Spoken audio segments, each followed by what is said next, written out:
Bismillahirrahmanirrahim. Assalamualaikum warahmatullahi wabarakatuh. Waalaikumsalam warahmatullahi wabarakatuh. Apa kabar?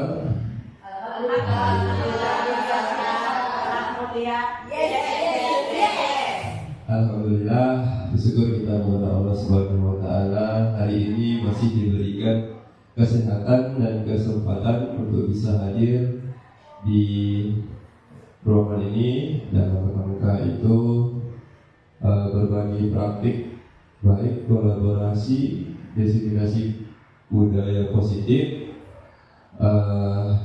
Salawat dan salam dalam marilah kita sampaikan kepada Nabi Muhammad, Nabi besar yang melafazkan Allahumma shalli ala sayyidina Muhammad wa ala ali sayyidina Muhammad, dan salam kepada beliau. Assalamualaikum ya Rasulullah ayuhan nabiyyu wa rahmatullahi wabarakatuh.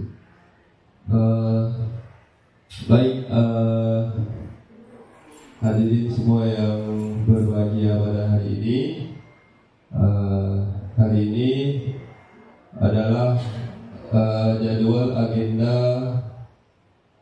berbagi praktik baik teman kita, rekan kita yang terdiri dari Ibu Sartini, terus Ibu Rosalia Amanda, dan Bu Suzana. Oke, alhamdulillah kegiatan kumpul ini tidak hanya diisi dengan kegiatan seperti bimtek atau yang lainnya, workshop, tapi kita juga mengadakan berbagai praktik baik yang narasumbernya dari teman kita yang mengikuti CGP angkatan keberapa? Angkatan 11 ya. Baik, untuk pertama supaya kegiatan hari ini diberkahi oleh Allah Subhanahu wa taala, marilah sama-sama kita berdoa, menundukkan kepala sekaligus berharap semoga majelis ilmu ini mendapatkan keberkahan bagi kita sebagai narasumber dan juga kita sebagai audiens. Maka dari itu kita mulai dengan membaca Al-Fatihah. A'udzubillahi minasyaitonirrajim. Bismillahirrahmanirrahim. Alhamdulillahirabbil alamin. Ar-Rahmanirrahim. Maliki yaumiddin. Iyyaka na'budu wa iyyaka nasta'in. Ihdinas siratal mustaqim. Siratal ladzina an'amta 'alaihim ghairil maghdubi 'alaihim waladdallin. Amin. A'udzu billahi minasy syaithanir rajim. Bismillahirrahmanirrahim. Alhamdulillahirabbil alamin. Wassalatu wassalamu ala asrofil anbiya'i wal mursalin wa ala alihi wa sahbihi rasulillahi ajma'in. Allahumma salli ala sayyidina Muhammad wa ala ali sayyidina Muhammad. Rabbana zalamna anfusana wa illam taghfir lana wa tarhamna lanakunanna minal khasirin. Allahumma ighfir lana dhunubana wa liwalidayna warhamhuma kama rabbayani shaghira. ولجميع المسلمين والمسلمات والمؤمنين والمؤمنات الأحياء منكم والأموات برحمتك يا أرحم الراحمين. اللهم إنا نسألك سلامة في الدين وعافية في الجسد وزيادة في العلم وبركة في الرزق وتوبة قبل الموت ورحمة عند الموت ومغفرة بعد الموت.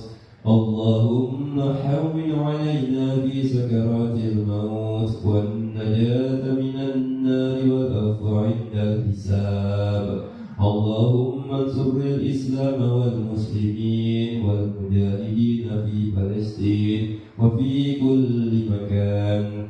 اللهم إنا عنا عفوا كريم تحب العفو فاعف عنا يا كريم ربنا هب لنا من أزواجنا وذرياتنا قرة أعين واجعلنا للمتقين إماما ربنا آتنا في الدنيا حسنة وفي الآخرة حسنة وقنا عذاب النار وصلى الله على سيدنا محمد وعلى آله وصحبه وبارك وسلم بفضلك سبحان ربك رب العزة عما يصفون وسلام على المرسلين والحمد لله رب العالمين تقبل الله منا ومنكم تقبل يا كريم. Alhamdulillah sudah kita berdoa, semoga majelis kita hari ini diberkahi oleh Allah Subhanahu Wa Taala. Amin ya Rabbal Alamin. Baik, hadirin yang berbahagia, selanjutnya adalah pemaparan destinasi kolaborasi destinasi budaya positif yang akan disampaikan oleh narasumber. Yang pertama, kepada Ibu Sartini dipersilahkan. Terima kasih kami ucapkan kepada Pak Aresto. Pantun dulu Pak Ibu. Kalau hendak ke Tanjung Gelam, naik kapal di senja hari, izinkan kami ucapkan salam agar mendapat restu ilahi. Assalamualaikum warahmatullahi wabarakatuh. Potensi murid terus digali, wujudkan murid yang kreatif. Hari ini bertemu kembali presentasi tentang budaya positif. Tepuk tangan dulu. Bismillah, alhamdulillah, wassalatu wassalamu ala rasulillah wa ala alihi wa sahbihi wa mawala.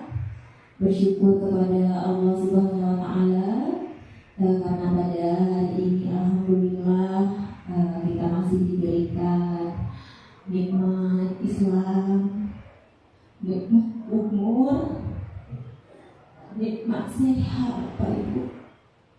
Mohon maaf mungkin karena ini saat ini masih bisa duduk di depan Bapak Ibu hari ini. Mohon doanya. Salawat kepada Nabi Muhammad SAW dengan melafazkan Allahumma sholli ala sayyidina Muhammad wa ala alihi. Bapak Ibu, hari ini kami akan berbagi praktik baik yang sudah kami dapatkan ya Bu Uzana dan Bu Rosa di CGP. Jadi sharing aja, berbagi apa yang sudah kami dapatkan. Jadi disampaikan kepada rekan sejawat supaya dapat diimplementasikan di sekolah, supaya murid-murid kita menjadi anak yang soleh, yang solehah dan berakhlakul karimah.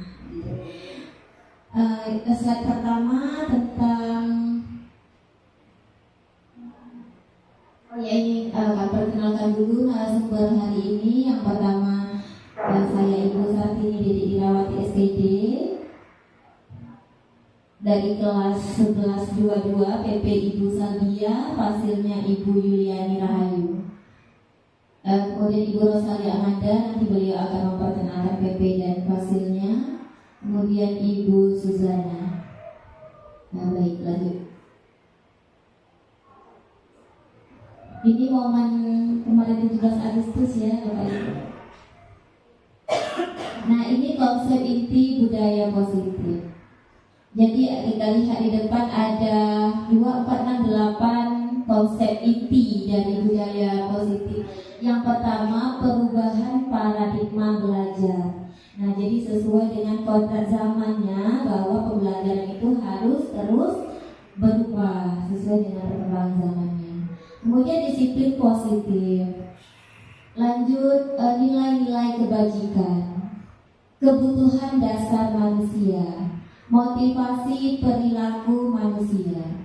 posisi kontrol guru, keyakinan kelas, segitiga restitusi. Nah, dari konsep inti ini saya yakin dan percaya bahwa sekolah kita sebenarnya sudah melaksanakannya. Cuma kita belum tahu kita berada di posisi yang mana begitu. Nanti akan dijelaskan satu persatu oleh narasumber. Nanti Bapak Ibu akan menyadarinya. Oh iya, selama ini saya sudah melakukan. Cuma mungkin masih ada tahap-tahap yang tertinggal atau yang kurang. Nah, jadi mungkin setelah dilaksanakan diseminasi ini dapat kita sempurnakan. Kemarin juga sudah pernah disampaikan tentang keyakinan kelas, tentang segitiga restitusi, dan sudah berjalan 2 tahun ya Bu ya kita. Alhamdulillah. Jadi untuk tahun ini lebih kepada penguatan begitu, ditingkatkan lagi. Nah, jadi selesai. Nah, ini budaya positif ini apa sebenarnya? Jadi kalau kita lihat definisinya, budaya positif adalah nilai-nilai keyakinan dan kebiasaan di sekolah yang berpihak kepada murid agar murid dapat berkembang menjadi pribadi yang beriman, kritis, jujur, dan bertanggung jawab. Nah, jadi kalau kita lihat di sini Bapak Ibu, nilai-nilai keyakinan. Jadi murid kita ini apa yang mereka yakini di sekolah ini begitu? Nilai-nilai keyakinannya. Apakah mereka menjadi murid yang jujur kalau di sekolah? Masih ada yang tidak jujur kan Ibu-Ibu? Nah, ini yang harus kita tingkatkan. Kita yakinkan kembali. Masih ada murid kita yang tidak bertanggung jawab dengan tugasnya, dengan PR-nya. Jadi ini tugas kita menimbulkan budaya positif ini pada diri anak kita melalui apa? Melalui nilai-nilai keyakinan. Jadi kita tanyakan ke murid kita, apa yang kamu yakini di dalam dirimu ini? Kamu mau jadi murid yang seperti apa? Begitu. Kemudian ditekankan lagi berpihak kepada murid. Nah, inilah Bapak Ibu, kita adalah guru, kita melayani murid kita dengan sepenuh hati, dengan setulus hati. Jadi semuanya memang murid dan murid itu ya, Miss Rosa dan Bu Suzana memang fokusnya kepada murid. Ya baik, lanjutkan. Kemudian pembelajaran dengan paradigma baru. Kita lihat pembelajaran dengan paradigma baru merupakan pembelajaran yang dirancang berdasarkan prinsip pembelajaran berdiferensiasi. Mungkin Bapak Ibu sudah pernah mendengar tentang berdiferensiasi. Jadi kalau kita lihat dari bahasa Inggris kan different berarti berbeda. Memang setiap murid kita itu semuanya unik. Nah, jadi berbeda-beda sifatnya, karakternya, bakatnya, gitu. Sehingga murid belajar sesuai dengan kebutuhan berdasarkan tahap perkembangan sesuai teori psikologi modern untuk memberikan profil pelajar Pancasila. Nah, jadi Bapak Ibu sebenarnya selama ini mungkin dari dulu kita belajar dari guru-guru kita, semuanya mendapatkan materi yang sama, cara mengajar yang sama, tugas yang sama. Nah, jadi untuk paradigma baru kita tidak bisa lagi menerapkan pembelajaran yang seperti itu.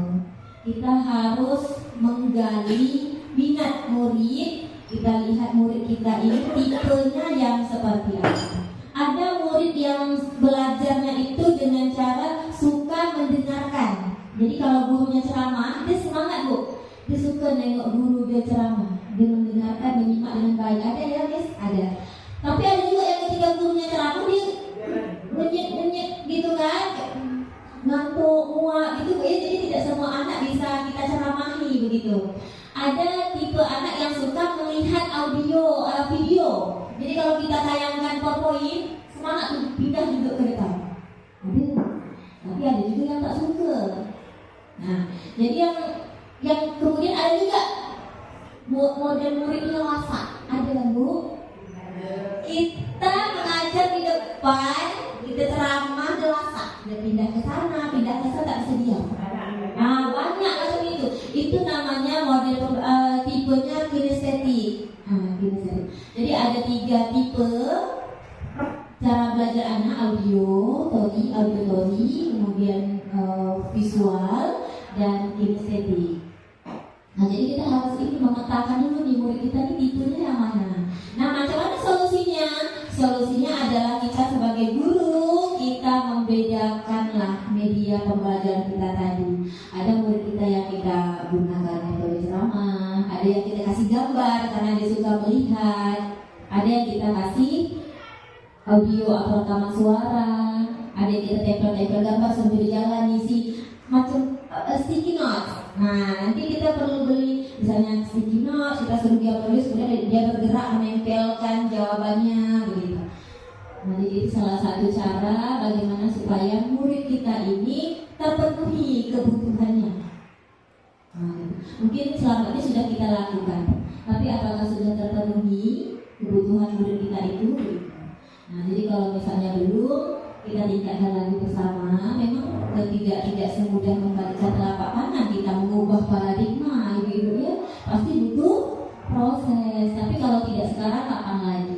Jadi kita sama-sama mengubah paradigma pembelajaran ini menjadi pembelajaran dengan paradigma baru. Semangat ibu-ibu ya, semangat. Ya, masih ada yang sudah selesai. Baik, mungkin demikianlah yang dapat saat ini sampaikan. Semoga bermanfaat ya untuk ibu-ibu dan untuk saat ini sendiri. Semoga dapat kita implementasikan untuk murid-murid kita dan murid-murid kita menjadi murid-murid yang berhasil dan sukses di masa depan. Wassalamualaikum warahmatullahi wabarakatuh. Dilanjutkan oleh Miss Bu Suzana. Kami persilakan.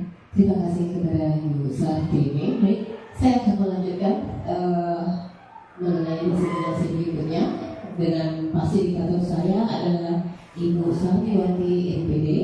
Kemudian untuk PP saya atau pengajar praktik saya adalah Ibu Nasria SPD SD. Baik ya, saya akan mungkin ke depan.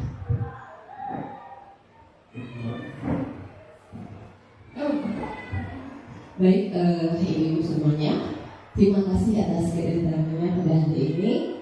Kami akan berbagi praktik baik mengenai disiplin positif. Nah, untuk disiplin positif di sini berasal dari disiplina yang artinya belajar. Mengacu pada disiplin diri yang memiliki tanggung jawab terhadap apa yang dilakukannya berdasarkan nilai yang diyakini. Jadi diharapkan murid itu memiliki disiplin, tapi disiplinnya itu berasal dari dirinya sendiri, bukan dari luar, artinya dari internal. Kemudian disiplin positif merupakan salah satu penerapan yang bertujuan untuk menumbuhkan kesadaran serta membudayakan murid tanpa imbalan, penghargaan, ancaman ataupun hukuman. Oke, kita lihat di situ ya, disiplin itu bertujuan untuk menumbuhkan kesadaran. Jadi, ketika ada disiplin, misalnya datang ke sekolah tepat waktu jam kita kan masuk pukul 7.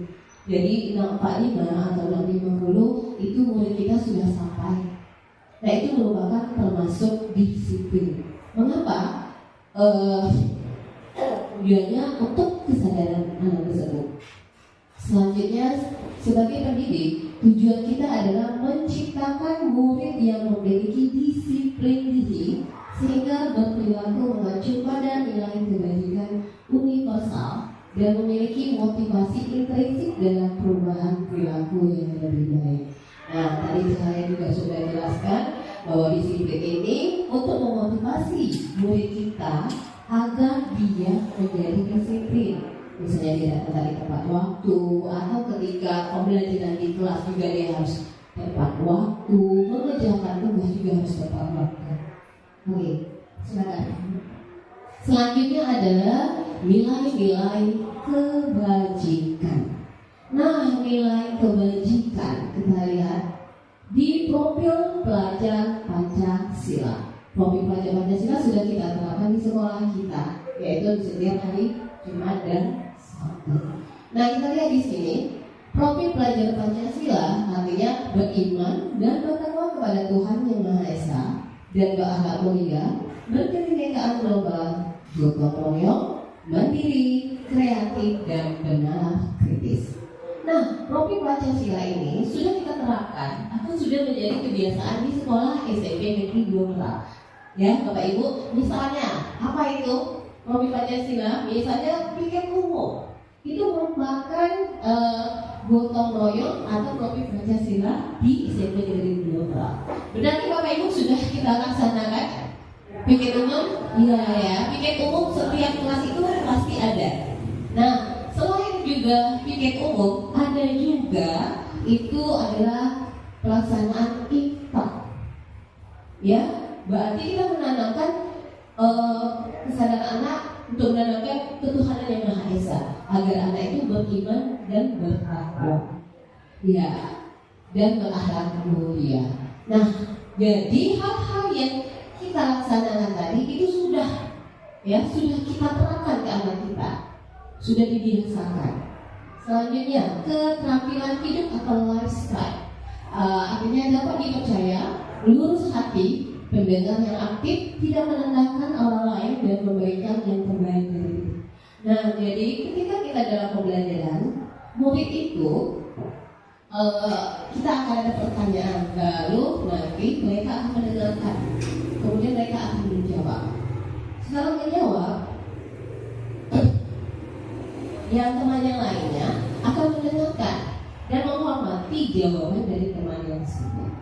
Itu yang disebut dengan keterampilan hidup. Nah, ini dia Bapak Ibu semuanya, salah satu contoh ketuhanan yang Maha Esa. Bisa ketika kita dalam pembelajaran itu berdoa, sebelum kita belajar kita berdoa terlebih dahulu. Itu merupakan salah satu contoh, ya. Kemudian ada kerjasama, gotong royong, piket umum, itu juga termasuk nilai kebajikan. Nah, kalau saya lihat di sekolah kita sudah kita laksanakan, ya Bapak Ibu semua.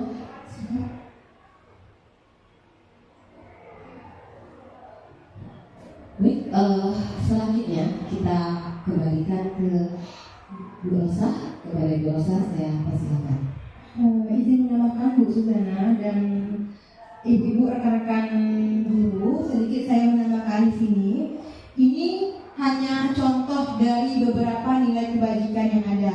Sebenarnya masih banyak lagi nilai-nilai kebajikan ya, yang bisa kita terapkan dan bisa kita lihat. Contohnya seperti mandiri, jujur, tanggung jawab, kemudian empati. Pokoknya masih banyak lagi nilai-nilai kebajikan yang bisa kita gali dari diri sendiri dan dari murid. Tergantung kita, tergantung diri kita dulu, yang mana yang mau kita terapkan dan yang mana yang mau kita implementasikan kepada murid kita. Seperti itu.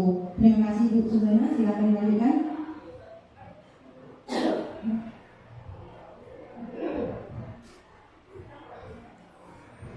Baik, Bapak Ibu, saya lanjutkan kepada kebutuhan dasar manusia.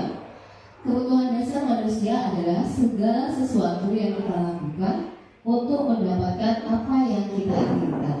Seluruh tindakan yang kita lakukan memiliki tujuan tertentu dan semua usaha terbaik yang kita lakukan adalah dalam rangka agar kebutuhan dasar kita terpenuhi dengan baik. Nah, Bapak Ibu, kebutuhan dasar manusia itu apa saja misalnya? Nah, kepada murid kita, ketika kita dalam pembelajaran, itu murid kita mungkin memerlukan kebutuhan kasih sayang.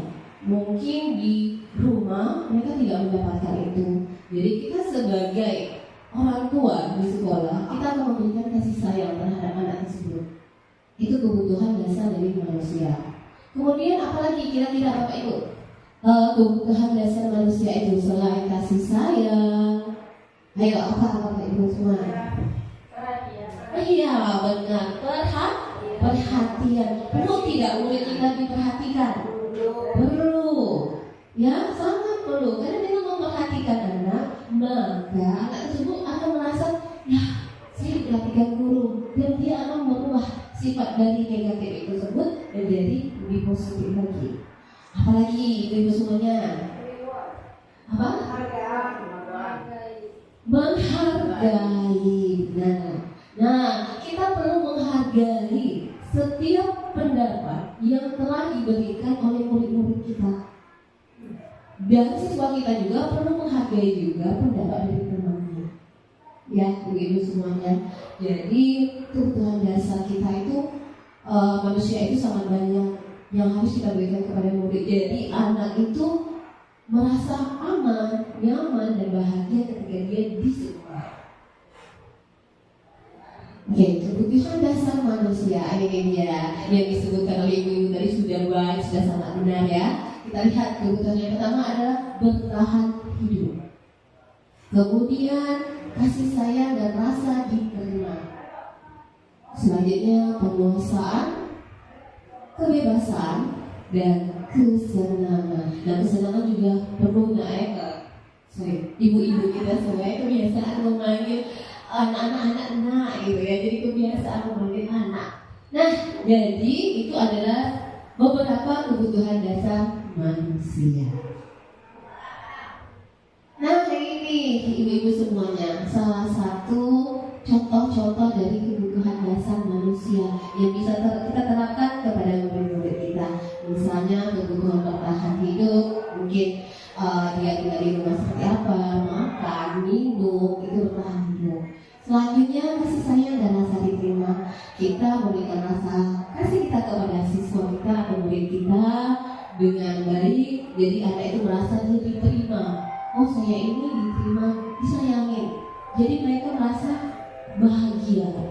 Selanjutnya kebebasan. Kebebasan di sini bukan kebebasan membiarkan anak untuk keluar ya, ibu-ibu ya. Kebebasan di sini seperti apa coba ibu-ibu?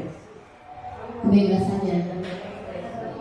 Oh ya, bebas berekspresi, bebas mengemukakan pendapat, kemudian bebas juga misalnya dalam mengerjakan tugas. Mungkin ada anak tadi yang sudah disebutkan oleh ibu saat ini tadi kan ada yang kinestetik, ada yang audio, dan ada yang visual. Audio itu artinya dia hanya mendengarkan ceramah kata Bu saat ini tadi ya Bu saat ini. Nah kemudian kalau visual berarti dia melihat gambar.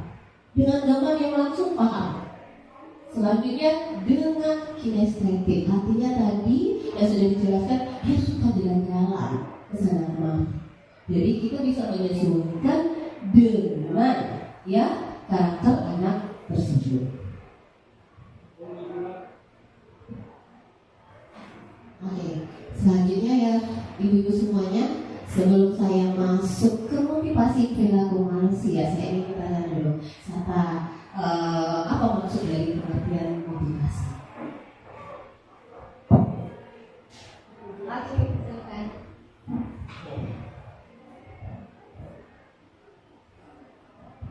Baik, terima kasih untuk Suzana. Saya akan menjawab pertanyaan dari apa yang dimaksud dengan motivasi. Motivasi itu merupakan dorongan yang dilakukan seseorang secara sadar atau tidak sadar untuk melakukan sesuatu. Nah, motivasi ini terbagi menjadi dua. Yang pertama ada motivasi eksternal dan internal. Kalau eksternal itu biasanya dari luar, mungkin dari guru atau dari teman. Kalau dari internal itu biasanya dari diri sendiri. Baik, itu menurut saya. Terima kasih. Oke, beri tepuk tangan dulu semuanya. Ya, baik, terima kasih Ibu ya. Untuk motivasi itu artinya dia memberikan semangat ya, atau dorongan dari diri sendiri maupun orang lain. Nah, di sini kita akan jelaskan motivasi perilaku manusia. Satu, untuk menghindari ketidaknyamanan hukuman. Jadi anak itu dia termotivasi karena dia tidak mau mendapat hukuman. Ya, misalnya kita dalam kelas kita melaksanakan pekerjaan tugas latihan, anak itu akan mengerjakan tugas karena dia menghindari hukuman. Itu motivasi yang pertama yang sering saya lihat ya ke murid kita. Kemudian yang kedua adalah untuk mendapatkan imbalan atau penghargaan dari orang lain. Jadi kadang kita sebagai guru, yuk anak-anak, siapa yang bisa nih ibu kasih penghargaan, reward, hebat atau good atau mendapatkan nilai yang bagus. Nah, anak mendengar hal tersebut, mereka merasa termotivasi karena mendengar, oh aku nanti nilai bagus, ya, maka aku harus termotivasi. Selanjutnya untuk menjadi orang yang mereka inginkan dan menghargai diri sendiri dengan nilai-nilai yang mereka percaya. Nah, Nah, ada juga tipe anak yang memang timbul dari diri pribadi mereka sendiri, bukan dari orang lain. Motivasinya yaitu mereka ingin menjadi padan, ingin menjadi juara. Berarti motivasinya dari dirinya sendiri, bukan karena penghargaan ataupun karena hukuman. Ya, ibu-ibu semuanya, contoh motivasi perilaku manusia. Ada yang dia merasa bahagia, termotivasi karena untuk mendapatkan juara. Kemudian dia juga termotivasi maju ke depan. Kemudian dia memaparkan mengenai materi yang akan disajikan. Mereka berpikiran kritis, yang mau untuk maju memaparkan. Kemudian ada juga yang berkolaborasi, bekerja sama dengan teman-teman yang lain agar bisa mengerjakan tugas tersebut. Baik, ibu-ibu semuanya, untuk saya hari ini saya akan berikan kepada Ibu Rosa, dan saya mengucapkan terima kasih untuk ibu-ibu semuanya. Saya akhiri dengan wassalamualaikum warahmatullahi wabarakatuh.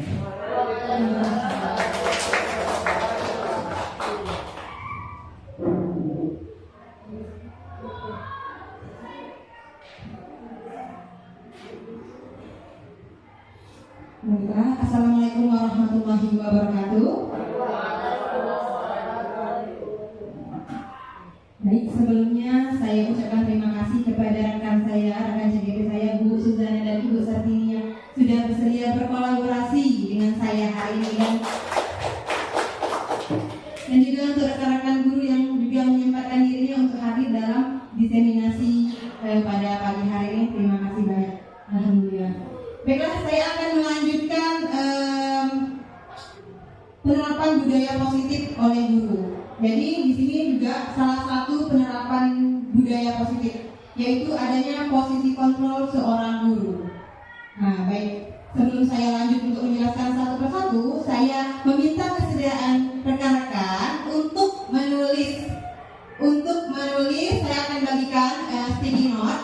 Saya minta rekan-rekan menulis kira-kira posisi rekan-rekan itu ada di mana ya?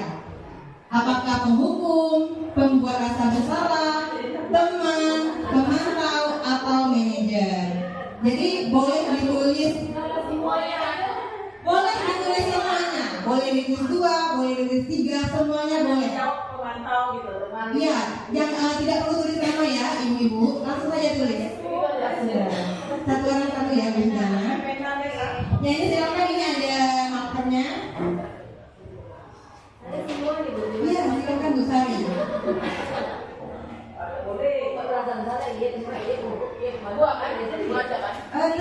Terserah Ibu. Kira-kira sekarang ini posisi kontrol Ibu sebagai pada murid itu di mana?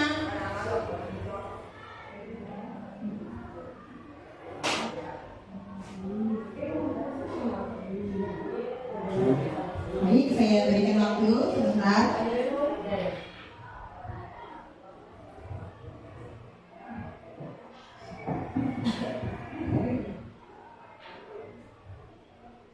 Silakan Bapak Ibu semuanya berisi sesuai dengan naskah. Ya, sesuai dengan kondisi yang Ibu alami di kelas ataupun di lingkungan sekolah. Oke, belum ya Ibu? Jadi saya juga ingin sharing sedikit tentang diri saya, di mana posisi kontrol saya sebagai guru di mata murid. Jadi saya sebelum masuk ke CGP, sebelum saya bergabung dengan teman-teman CGP, posisi saya itu ada di penghukum, pembuat rasa bersalah, dan teman. Ya, karena melihat kondisi siswa kita yang berbeda-beda, berdiferensiasi, yang membuat uji nyali kita kadang-kadang, itulah yang membuat saya ingin menghukum mereka yang saya rasa berbuat salah. Setelah itu, tentu saja saya sedikit menjadikan diri saya membuat mereka itu merasa bersalah dengan kata-kata yang mungkin, mohon maaf, tidak seharusnya disampaikan oleh guru. Jadi jujur saya masih di posisi itu sebelum saya masuk ke CGP. Kalau teman, di sini saya berusaha membuka diri kepada siswa-siswa saya dengan cara, contohnya medsos saya masih bisa diakses, di follow oleh murid-murid. Karena kadang-kadang sebagian guru tidak mau kan privasi mereka atau kehidupan mereka di luar sekolah itu diakses oleh siswa-siswanya. Nah, tapi saya masih baik. Tapi setelah saya masuk ke calon guru penggerak, saya mulai meminimalisir. Bukan berarti itu hilang, saya jujur belum hilang. Saya mulai meminimalisir kehendak saya untuk menghukum dan membuat mereka merasa bersalah. Jadi mungkin masih sedikit-sedikit saya sudah mulai masuk ke posisi pemantau dan manajer seperti itu. Oke, coba kita lihat ibu-ibu, rekan-rekan silakan tempelkan di depan belakang ibu saat ini.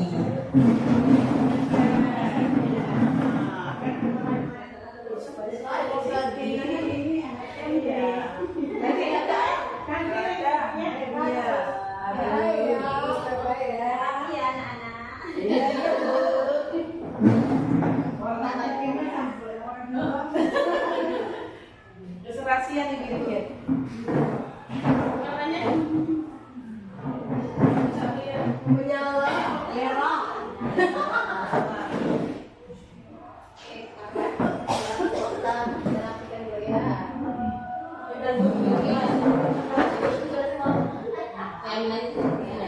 Oke, silakan Bu Suzana, boleh dibacakan.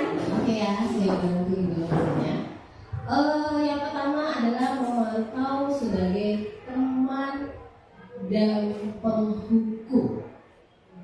Ya, teman dan penghukum. Jadi kalau teman itu seperti kita mendekati anak, sini dulu saya. Nah, jadi itu seperti teman saya. Kemudian penghukum ini ketika kita di dalam kelas, ketika kita ada pekerjaan, anak itu tidak mengumpulkan tugas dengan tepat waktu, maka kita akan memberi hukuman biasanya. Contohnya seperti apa? Ya nak, catat 100 kalimat bisa ya. Kemudian apa lagi yang biasa dilakukan? Skor jam, lari lapangan 100 kali atau 10 kali. Nah, itu merupakan hukuman. Ya. Oke, lanjut. Bisa? Baik, di sini saya akan bacakan. Rupanya sudah banyak juga rekan-rekan kita di sini yang memposisikan dirinya sebagai manajer dan pemantau, di mana sebenarnya posisi tersebutlah yang harus kita terapkan dalam budaya positif seperti itu. Ya, silakan Bu Suzana next. Oke, jadi ini bisa kita lihat contoh kalimat penerapan posisi kontrol kita dalam menghadapi siswa. Di posisi kontrol penghukum ada kalimat seperti patuhi aturan sekolah, kalau tidak berdiri di depan kelas, atau masih banyak juga yang terlambat silakan bersihkan kelas, silakan bersihkan selokan, seperti itu kan penghukum. Kemudian posisi pembuat merasa bersalah, di sini mungkin kita kadang-kadang tidak sadar, entah itu emosi, entah kita sebagai guru kita kan juga manusia, kita lelah, penat. Jadi kadang-kadang kita mengeluarkan kalimat, berapa kali harus ibu kasih tahu? Kenapa kamu seperti itu? Kalau kayak gini kan ibu jadinya yang susah. Nah, jadi mereka merasa bersalah kepada kita, entah kepada teman-temannya karena sudah berbuat seperti itu. Oke. Kemudian posisi teman. Jadi seperti yang disampaikan Ibu Suzana tadi, kita mendekati siswa itu seperti teman. Nah, ayolah yang tertib, buat ibu bangga. Kali ini tidak apa-apa kalau kamu salah, seperti itu. Tapi kadang-kadang dengan murid kita yang berdiferensiasi, yang different, berbeda-beda itu, susah juga kita mau mengatakan tidak apa-apa nak, salah. Takutnya kita malah dipijak seperti itu.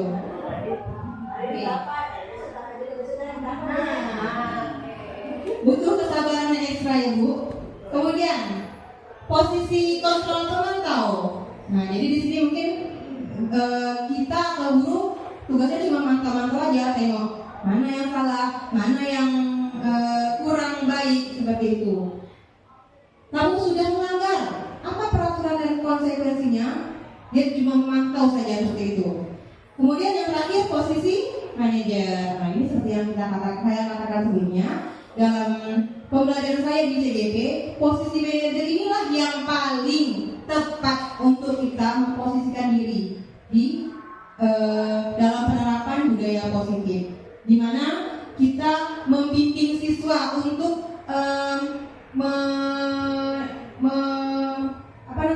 membimbing siswa untuk biar supaya siswa itu tahu di mana salahnya, biar siswa itu tidak merasa dia itu bukan bagian dari sekolah seperti itu.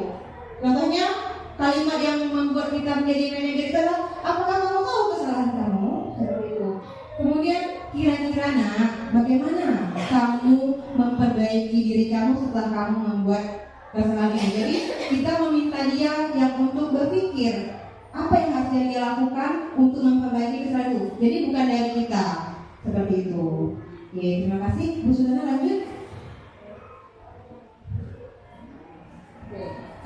Penerapan budaya positif selanjutnya adalah penerapan keyakinan kelas. Di sini ada pertanyaan, mengapa keyakinan kelas, mengapa bukan peraturan kelas? Ya, coba rekan-rekan guru, ibu-ibu, kira-kira ada tidak yang bisa menjawab mengapa keyakinan kelas, mengapa bukan peraturan, mengapa kita membuat di depan itu keyakinan kelas, mengapa bukan peraturan? Seperti itu. Ada yang bisa memberikan pendapat? Oke, silakan Bu, kita dulu, nanti setelah itu Ibu Musnya. Ya. Terima kasih kepada Bu Rosa.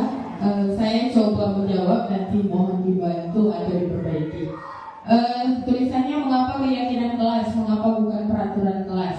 Jadi saya tarik yang kalimat di bawah, peraturan kelas. Peraturan kelas itu adalah peraturan yang kita buat, kita terkesan memaksa anak mengikuti aturan yang sudah kita buat. Tapi kalau kalimatnya diganti menjadi keyakinan kelas, mungkin itu adalah ide dari mereka yang nantinya akan mereka yakini, akan mereka ikuti karena mereka yang membuat keyakinan itu. Sehingga di kelas itu ibarat kata kita tidak ada yang saling menekan. Jadi mengapa keyakinan kelas bukan peraturan kelas? Saya rasa itu begitu dulu. Berikan silakan kepada Ibu Dwi Puspitasari. Oke, terima kasih Bu Pitra. Mungkin lanjut kepada Ibu Musnya untuk memberikan pendapatnya. Mungkin tidak jauh berbeda juga dari Bu Pitra. Kalau peraturan itu menurut saya suatu aturan yang sudah ditetapkan dari awal, berarti anak dipaksa untuk mengikuti apa yang sudah kita tetapkan dari awal. Kemudian kalau keyakinan itu semacam ada tolak ansur atau semacam diskusi dan kesepakatan bersama antara guru dan siswa untuk membuat suatu aturan yang dimana mereka merasa tidak dirugikan sendiri. Jadi kesepakatan bersama seperti itu. Terima kasih. Jawaban-jawaban dari rekan-rekan kita itu sudah sangat tepat sekali, ya. Kenapa keyakinan kelas, kenapa bukan peraturan kelas? Karena tadi itu kita menghindarkan kita menghindarkan tekanan, ya. Kita menghindarkan tekanan. Kadang-kadang dengan peraturan, dengan kalimat-kalimat peraturan yang kadang-kadang menekan anak itu tidak membuat anak itu mematuhi kita, malah anak membangkang seperti itu. Tapi kalau keyakinan yang kita buat bersama dia itu yang dari dia untuk dia juga, itu yang membuat dia mau melaksanakan keyakinan itu, seperti itu. Ada tambahan dari Ibu Sartini atau Ibu Sudana tentang keyakinan kelas? Baik, Bapak Ibu semuanya, saya ada tambahan sedikit untuk keyakinan kelas. Saya ingin tanya nih, sudah dilakukan tidak keyakinan kelas itu? Sudah. Nah, bagaimana menurut ibu-ibu semuanya di sini? Apakah keyakinan kelas itu bermanfaat untuk di kelas ibu-ibu semuanya? Mohon ada, ya, boleh. Ada yang sudah merasakan manfaat dari keyakinan yang sudah dibuat? Mungkin Ibu Sari?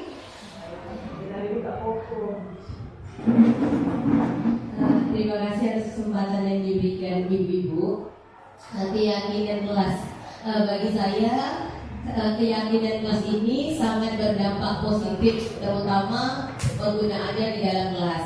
Karena keyakinan ini adalah kesepakatan yang dibikin bersama-sama dengan siswa, sehingga siswa tersebut termotivasi untuk menerapkan aturan-aturan yang telah mereka buat bersama menjadi suatu keyakinan. Ini dapat dilihat dengan biasanya anak-anak yang terlambat lebih banyak. Dengan membuat kesepakatan kelas ini, anak itu membuat istilahnya masuk kelas tepat waktu, mengerjakan tugas dengan baik, walaupun masih ada sedikit keyakinan, tapi persentasenya jauh lebih berkurang setelah menerapkan keyakinan kelas. Terima kasih. Terima kasih kepada kedua sekali. Jadi kita sharing lagi ya, ibu-ibu, kita sharing lagi. Kira-kira ada tidak yang belum merasakan atau dari keyakinan itu masih belum ada sedikit pun perubahan dari murid-muridnya?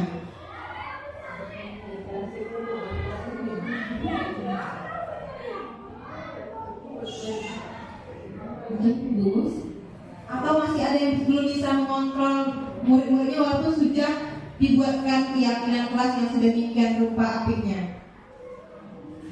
Misalnya kita sudah buat keyakinan kelas nih Bu, tapi masih banyak anak di kelas itu dia tidak mematuhi peraturan tersebut.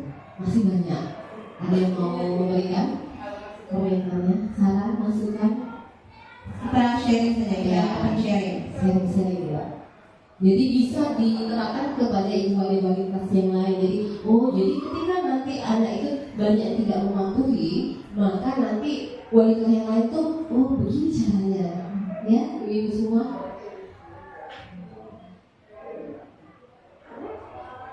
Iya, Bos, silakan. Mungkin sedikit aja ya pengalaman, tapi mungkin pun tidaklah sama seperti Bu Sari. Mungkin untuk presentasinya mungkin agak berkurang kalau kita menerapkan peraturan. Jadi dari kesepakatan atau keyakinan kelas yang sudah kita buat, setidaknya mengurangi jumlah siswa yang melanggar peraturan yang sudah ditetapkan. Mereka merasa ada sedikit dihargai kalau mereka yang membuat keyakinan itu. Bahkan mereka akan mengingatkan kita jika suatu saat ada temannya yang melanggar. Jadi kita pun juga akan ikut bersama-sama melaksanakan apa yang sudah kita buat dan kita sepakati bersama. Menurut saya seperti itu, mungkin jadi ada perubahan ke arah yang positif menurut saya dengan dibentuknya sebuah keyakinan kelas daripada kita menerapkan peraturan kelas. Terima kasih kepada ibu-ibunya. Alhamdulillah berarti presentasi dalam menerapkan keyakinan kelas itu sudah meningkat lumayan sebelum kita menerapkannya keyakinan kelas ini, betul ya Bu? Baik, lanjut Bu.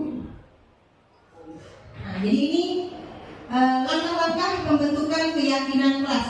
Mungkin dari kita atau dari saya masih ada yang belum sesuai dalam membentuk keyakinan kelas. Ya, jadi di sini saya akan uraikan. Yang pertama itu bersifat abstrak.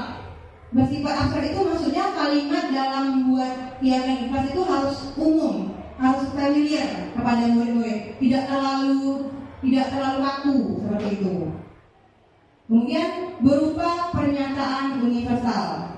Ya, sama seperti tadi, pernyataannya atau kalimatnya itu lebih bisa diterima di telinga siswa, bisa lebih dipahami, lebih bisa masuk, menyerap ke dalam jiwanya seperti itu. Kemudian dibuat dalam pernyataan positif. Nah, jadi di sini saya sharing juga.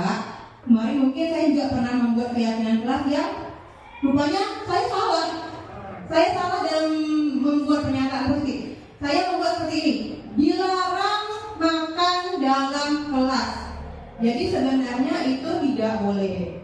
Itu tidak boleh. Kita diharapkan untuk menghindarkan pernyataan-pernyataan negatif seperti dilarang, tidak boleh, jangan seperti itu. Jadi coba kita membuat kalimatnya lebih positif lagi. Kalau tadi kata saya dilarang makan di dalam kelas, mungkin kira-kira apa Pak kalimat positifnya? Makan di luar kelas. Nah, makanlah di kantin atau makanlah ketika jam istirahat, seperti itu. Kemudian ada juga kemarin saya sendiri tidak membuat kalimat seperti ini. Jangan terlambat masuk ke dalam kelas. Jika terlambat masuk ke dalam kelas sebelum gurunya masuk, akan dihukum begini-begini, seperti itu.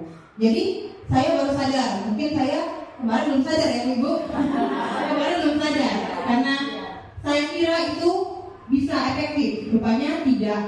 Jadi mungkin saya sudah mengganti kalimat jangan terlambat dengan hadir tepat waktu atau disiplin dalam masuk ke kelas, seperti itu. Iya, bisa loh. Anak hebat adalah anak yang disiplin. Oke, sebelum saya lanjut, kira-kira ada tidak rekan-rekan di sini yang mempunyai pengalaman seperti saya? Membuat keyakinan ada? Ibu Oka? Ada yang ingin sharing sedikit? Boleh? Silakan ibu semuanya yang sharing, kita sharing. Saya boleh masukkan juga, sharing juga. Saya buat juga pernah keyakinan kelas. Keyakinan kelas itu yang merupakan pembiasaan kepada anak supaya anak itu terbiasa dan bersikap disiplin, ya, lebih ke positifnya. Jadi kemarin saya juga pernah menggunakan kata tidak atau jangan. Tapi ketika saya mengikuti CGP ini, alhamdulillah ya ibu ya, memberikan penerangan kepada saya, pemikiran terhadap saya. Rupanya keyakinan kelas itu tidak boleh menggunakan kata tidak. Dulu saya buat tidak boleh mengerjakan tugas di sekolah, misalnya mengerjakan PR di sekolah. Ya, seharusnya apa yang ibu kita ganti? Oke, seharusnya mengerjakan tugas PR itu di rumah. Kemudian apa lagi? Tidak boleh mengeluarkan pakaian. Nah, itu sering ya saya temui kepada murid kita. Jadi saya buat keyakinan kelas itu tidak boleh mengeluarkan pakaian ketika pembelajaran ataupun di sekitar lingkungan kita. Nah, rupanya salah.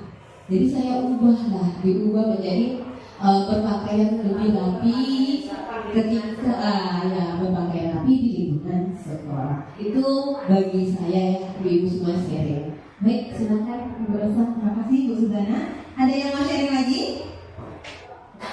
Oke, terima kasih. Baik, kita lanjut ya. Langkah selanjutnya adalah sedikit saja agar mudah diingat. Jadi pendek. Jadi tidak perlu kata-kata yang panjang seperti yang tadi saya sebutkan. Dilarang ada apa? Jangan masuk kelas terlambat, nanti minggu ini sebelumnya itu kan terlalu panjang. Jadi mungkin bisa dibuat seperti yang tadi kata Bu Suzana, lebih simple tapi mudah diingat oleh siswa. Kemudian sesuai dengan kondisi kelas dan sekolah. Jangan sampai kita membimbing anak itu membuat keyakinan kelas tapi di luar konteks kelas dan sekolah. Jangan jauh-jauh, jangan ngebut-ngebut di jalan. Nah, itu kan sudah di luar konteks seperti itu. Kemudian yang terakhir, semua warga kelas dilibatkan saat membuat keyakinan kelas. Dari yang saya pelajari, kita bisa menggunakan seperti tadi sticky notes, kita bagikan ke anak-anak, kemudian kita gali pikirannya tentang apa yang kalian butuhkan dalam kelas ini, kira-kira apa yang mau kalian lakukan, seperti itu. Oke, lanjut Bu. Nah, jadi ini contoh ketika saya melaksanakan atau menerapkan kesepakatan kelas. Oke, disclaimer ya Bu Ibu, ini sebelum saya mengenal CGP, ya. Ini masih mengawang-awang waktu itu. masih judulnya kesepakatan kelas, bukan keyakinan kelas, ya. Ini masih belajar. Alhamdulillah setelah tadi seperti kata Bu Suzana, setelah mengenal CGP, alhamdulillah saya sudah bisa meminimalisir hal-hal yang tidak diharapkan di luar seperti itu. Lanjut Bu. Oke, kemudian ini adalah langkah terakhir dari penerapan budaya positif, yaitu penerapan segitiga restitusi. Oke. Jadi segitiga restitusi itu adalah suatu proses dialog yang dijalankan oleh guru agar dapat menghasilkan murid yang mandiri dan bertanggung jawab. Jadi di sini kalau kita lihat pengertian dari restitusi sendiri itu adalah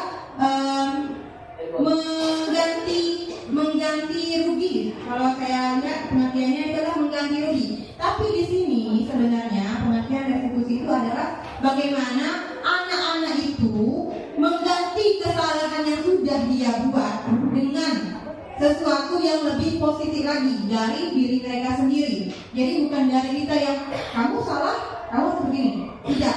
Mereka mengganti kesalahan itu dari diri mereka sendiri. Mereka yang memunculkan apa yang harus saya lakukan, seperti itu. Nah, di dalam segitiga restitusi ini ada 3 langkah. Namanya segitiga, dia ada 3 sisi. Ada 3 langkah. Yang pertama adalah menstabilkan identitas. Jadi berdasarkan prinsip pembuatannya, kesalahan adalah bagian dari proses pembelajaran. Jadi di sini ada kalimat-kalimat yang bisa kita munculkan untuk membimbing atau menuntun siswa, memunculkan, mengingatkan bahwa kesalahan itu adalah sebuah proses. Tidak masalah kamu salah, semua orang pernah salah. Manusia itu tempatnya salah, seperti itu. Yang kedua adalah validasi tindakan yang salah. Berdasarkan prinsip, setiap perilaku berupaya memenuhi sesuatu kebutuhan tertentu. Jadi, apa yang kita lakukan, apa yang boleh kita lakukan itu pasti ada tujuannya. Entah itu salah, entah itu benar, entah untuk pembelaan diri, pasti ada alasannya. Jadi untuk memunculkan apa yang mereka mau, ini ada contoh kalimat seperti kamu ya nak, pasti punya alasan kenapa kamu lakukan itu kak, kenapa bang kamu seperti ini, atau padahal kamu bisa melakukan hal yang kurang dari ini kan, nah kenapa kamu seperti ini, seperti itu. Oke, lanjut Bu. Nah, yang terakhir adalah menanyakan keyakinan. Jadi dari yang tadi kita sudah buat keyakinan kelas, bisa kita saat dialog, saat diskusi dengan anak-anak, kita tanyakan, kamu tadi salah kan? Kamu itu tidak kira-kira keyakinan kelas yang sudah kita buat mengenai kesalahan kamu ini. Kemudian nilai-nilai apa yang sudah kita sepakati bersama yang sudah kamu langgar atas kesalahan kamu, seperti itu. Oke, baik, Bu Zana, lanjut. Jadi di sini kita open sharing lagi. Ini adalah contoh penerapan segitiga restitusi oleh Ibu Suzana. Oke, mungkin karena kalau speakernya tidak kuat, mungkin Bu Suzana boleh menjelaskan skenario dari video ini. Oke, kita nonton sebentar ya, Ibu-ibu. Baik ibu-ibu semuanya, ini segitiga restitusi yang saya lakukan kepada anak ketika dia tidak mengerjakan tugas. Jadi cara-caranya seperti ini. Kita simak dulu ya ibu-ibu semuanya.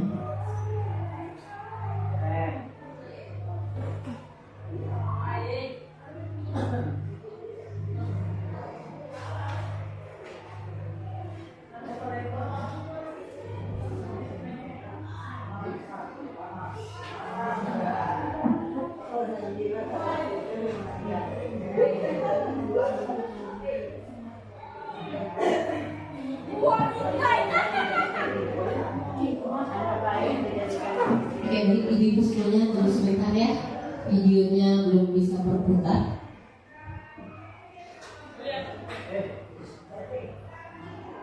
Baik ibu, sebelum kita lihat videonya, jadi kemarin saya melakukan segitiga restitusi. Biasanya kan ketika anak melakukan kesalahan, itu saya langsung marah-marah. Ini kenapa kamu tidak mengerjakan tugas? Ya seperti itu. Pokoknya tidak mau tahu apa alasannya. Nah, tapi ketika saya sudah mengenal, memahami segitiga restitusi tersebut, saya mencoba membenahi diri saya sendiri untuk melakukan hal yang positif kepada anak. Jadi kita tidak langsung menjatuhkan hukuman kepada anak tersebut. Dia jangan membuat tidak mau tugas saja, ya, atau push up. Nah itu dulu pernah saya lakukan, tapi seperti dibilang oleh Gus Rosa juga, sekarang kami sudah meminimalisir ya hal tersebut, mengurangi bertahap supaya anak tersebut tidak langsung diberi hukuman. Tapi kita harus bertanya dulu, mengapa anak tersebut tidak membuat tugas? Ya, ibu-ibu semua.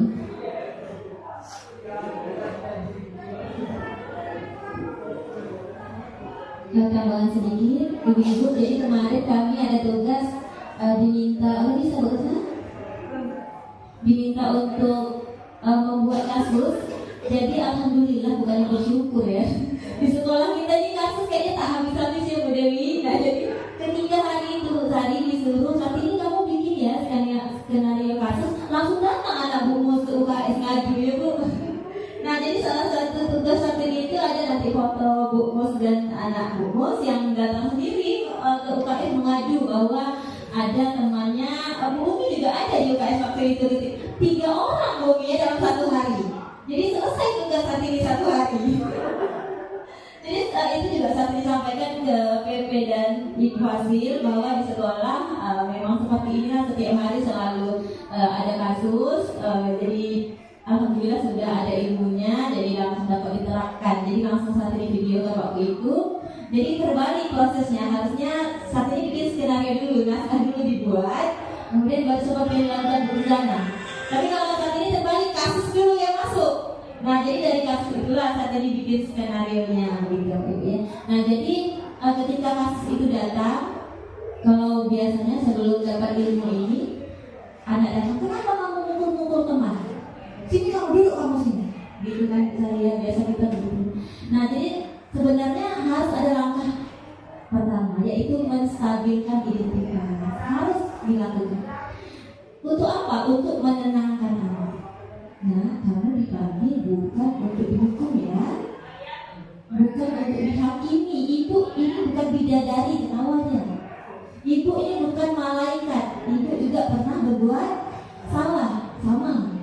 Karena kita sama-sama manusia. Nah, jadi anak ini akan tenang setelah mendengar itu. Oh ya, ibu juga manusia, ibu juga pernah buat salah gitu. Jadi tak apa-apa, aku tidak akan dihakimi. Setelah anak kita tenang, nah baru kita tanyakan. Namanya adalah validasi tindakan yang salah. Kita tanyakan ke anak, apa yang kamu lakukan? Nah, apa yang kamu lakukan kepada temanmu? Saya memukul teman saya, Bu. Iya, Bu Mus ya. Saya mencoret buku teman saya, Bu. Saya merusak penggarisnya, Bu. Jadi anak mengakui kesalahannya. Kita tanyakan lagi ke anak. Nah, kamu kan sudah berbuat salah. Berarti kamu melanggar apa? Apa keyakinan kita? Keyakinan kelas kita tidak boleh apa? Nanti dia akan nyampaikan keyakinan kelasnya. Misalnya menghargai teman. Begitu. Ya, kita tanyakan kembali. Coba kamu sebutkan keyakinan kelas mana yang kamu langgar. Nah, kalau kita sudah melakukan segitiga restitusi ini, Ibu, berarti kita sudah berada di posisi pemantau. Ya, kita sudah berada di posisi pemantau. Tapi kalau kita tidak melaksanakan segitiga restitusi, berarti kita bukan di posisi pemantau. Kita ada di posisi penghukum atau bahkan membuat merasa bersalah. Jadi pemantau itu dan manajer syaratnya adalah kalau di pemantau kita harus melaksanakan 3 restitusi, harus kalau di pemantau. Nah, kalau di manajer bedanya harus ada solusi dari siswa itu sendiri. Ya, jadi kalau pemantau dengan manajer itu bedanya di situ. Jadi kalau pemantau kita konsekuensinya kita tidak menanyakan ke anak, kita kembali ke peraturan sekolah dan ke keyakinan kelas. Nah, kamu melanggar keyakinan kelas poinnya ini, sehingga kamu akan diberikan poin. Jadi kita tidak menanyakan ke anak, kita kembali kepada peraturan sekolah. Tapi kalau kita manajer, kita harus menanyakan ke anak solusi untuk dirinya sendiri. Nah, sekarang ibu tanya sama kamu, kamu sudah mencoret buku temanmu, kamu sudah mematahkan penggarisnya, apa yang harus kamu lakukan? Saya akan meminta maaf, Bu, kepada teman saya, dan saya akan mengganti bukunya dan penggarisnya. Nah, itu kita sebagai manajer. Jadi anak ini menyelesaikan masalahnya sendiri. Jadi artinya dia mandiri, timbul sifatnya yang mandiri dan bertanggung jawab. Jadi Bapak Ibu sudah bisa membedakan yang mana pemantau, yang mana manajer. Jadi kalau Bapak Ibu tidak melakukan segitiga restitusi, Bapak Ibu belum mencapai posisi pemantau. Mungkin selama ini bagi Bapak Ibu sudah berada di situ, tapi ternyata belum. Karena tidak menstabilkan identitas, kebanyakan guru sudah melakukan pemantau, tapi hanya 2 yang dilakukan, yaitu memvalidasi dia. Ketika anak datang langsung ditanya, apa yang kamu kerjakan? Kenapa kamu mengganggu teman kamu? Kan tidak menstabilkan dulu, kita tidak menstabilkan identitas anak. Kita langsung masuk ke poin kedua. Kemudian kita masuk ke poin ketiga, berarti kita belum pemantau, kita masih penghukum. Jadi mungkin perlu diingat untuk kita bersama bahwa ketika anak membuat kasus, maka panggil anak tersebut, tenangkan dulu anak, stabilkan dulu identitasnya. Nah, gitu ya. Terima kasih Bapak Ibu. Hanya sekedar sharing saja, berbagi pengetahuan saja. Terima kasih Bu Suzana. Terima kasih kepada Ibu Sartini. Mohon maaf atas sedikit kesalahan teknis. Jadi di sini adalah video yang saya buat ketika menerapkan segitiga restitusi. Jadi di sini sebenarnya sudah saya skenario-kan, bukan sengaja, bukan tidak sengaja, tapi memang. Oke, silakan Ibu Suzana diputar. Oke, di sini ada 2 siswa yang saya minta tolong untuk membersihkan perpustakaan. Oke, ceritanya mereka ketika membersihkan perpustakaan, si salah satu dari kawannya ini mengajak untuk cabut ke kantin. Jadi yang satu ini, ayo kita makan yuk, aku capek, kata dia seperti itu.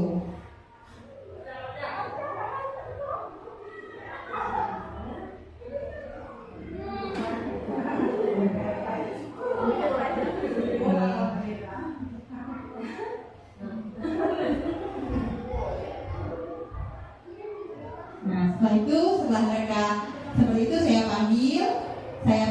saya terapkan tadi 3 langkah segitiga restitusi, di mana yang pertama saya memvalidasi tindakan mereka. Kenapa tadi kamu kabur? Kenapa belum selesai? Kamu sudah pergi. Jadi yang satu jawab, saya lapar, saya capek, Miss. Dan satu lagi, saya diajak dia, Miss. Saya ikut aja. Oke. Kemudian baru saya stabilkan identitasnya. Tidak apa-apa, saya tahu kamu capek, Miss tahu kamu lelah, seperti itu. Tapi kamu harus bisa mempertanggungjawabkan apa yang diceritakan kepada kamu. Saya kemudian menanyakan keyakinannya seperti itu. Kita kan sudah membuat sebuah keyakinan kalau apa yang diceritakan kepada kamu harus bisa mempertanggungjawabkannya. Kemudian yang terakhir saya bertanya, kira-kira apa konsekuensi yang harus kamu terima, atau ini kamu salah, kira-kira kamu harus ngapain? Dan mereka minta maaf, mereka berjanji untuk tidak mengulangi lagi, dan mereka melanjutkan membersihkan perpustakaan seperti itu.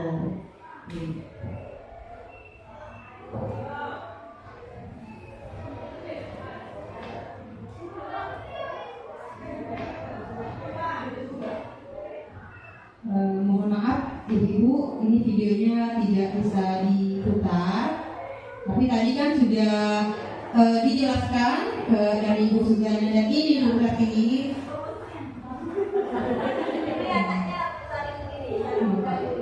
Ini contoh restitusi di mana melibatkan kolaborasi antara guru mata pelajaran dan guru dan wali kelas, seperti itu. Tadi sudah dijelaskan ya satu ini.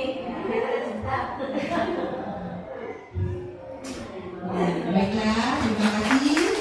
Saya kembalikan ke Ibu Satini untuk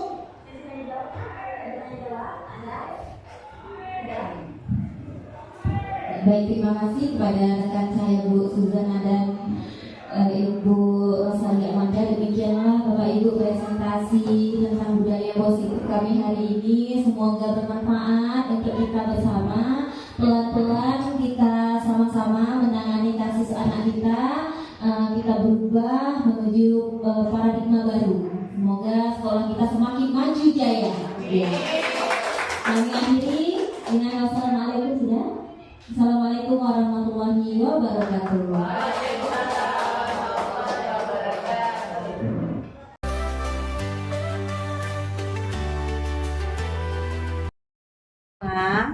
Saya mau tahu tidak kenapa Miss panggil ke sini? Tidak tahu, Miss. Tidak tahu. Tadi Miss dengar dari teman-teman kalau Newa itu melempar-lempar satu kawannya sampai kawannya menangis. Iya. Iya, Miss. Kenapa Newa buat itu? Karena Neo senang melihat Rahma nangis, Miss. Senang lihat Rahma menangis. Senang, Miss. Newa tahu tak itu perbuatan Ihsan itu salah? Salah, Miss. Tahu salah kan? Tahu. Kenapa lagi yang Newa buat kayak gitu? Coba gini Newa, kalau Newa ingin menyalurkan kesenangan Newa, coba cari hal-hal yang positif, ya. Coba misalnya apa hal yang membuat Newa senang? Neo senang karena menari, Miss. Newa senang menari. Iya, Miss. Coba lain kali kalau Newa tuh punya keinginan untuk mengganggu teman, coba salurkan. Ingat-ingat, oh kalau aku menari hatiku senang gitu. Atau selain menari di kelas coba entah membaca, atau menggambar, atau bernyanyi. Ya Newa, jadi untuk menyenangkan diri itu tidak harus mengganggu teman. Ya, apalagi sampai temannya menangis itu salah. Ya Newa, Iya, Miss. kan kita di kelas sudah pernah membuat kesepakatan kelas kan? Ya, diharapkan tidak membuli, ya. Oke. Jadi coba setelah ini kira-kira Naima harus ngapain? Harus meminta maaf sama Rahma, tidak akan membuli Rahma lagi. Miss panggil Kak Rahma ya. Iya, Miss. Rahma. Sini. Rahma nangis tadi? Iya, Miss.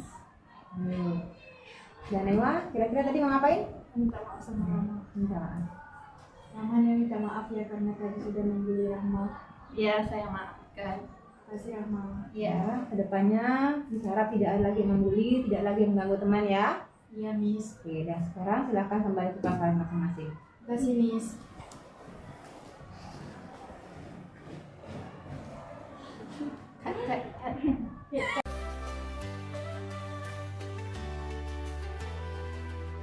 Assalamualaikum, nama saya Muhammad Raihan Saputra dari kelas 72.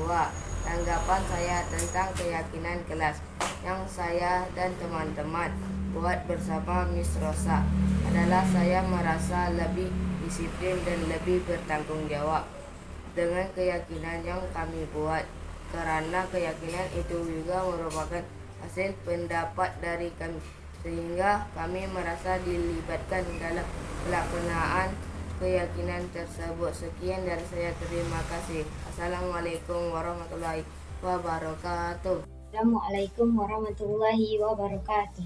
Nama saya Cahyani Salatif Hanum dari kelas 72. Saya ingin menanggapi tentang keyakinan kelas yang sudah kami buat bersama Miss Rosa. Keyakinan ini berbeda dengan peraturan kelas yang selama ini kami buat, karena keyakinan ini juga merupakan hasil keinginan kami.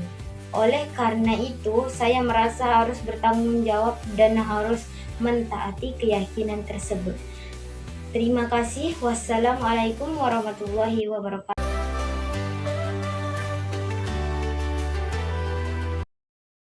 Setelah melaksanakan diseminasi budaya positif secara kolaboratif bersama rekan-rekan CGP, saya berharap kegiatan ini bisa memberi manfaat bagi warga sekolah serta bisa membantu meningkatkan penerapan budaya positif di lingkungan sekolah. Saya juga sangat senang di mana selain saya bisa berbagi ilmu yang saya dapat pada pendidikan guru penggerak, saya dapat berkolaborasi dengan rekan sesama CGP, di mana kolaborasi merupakan hal yang sangat ditekankan pada pendidikan ini. Besar harapan saya kepada seluruh rekan-rekan yang bergabung dalam diseminasi ini dapat mengimplementasikan pembelajaran yang berkenaan dengan budaya positif, seperti posisi kontrol guru, nilai-nilai kebajikan, motivasi dasar manusia, serta penerapan segitiga restitusi.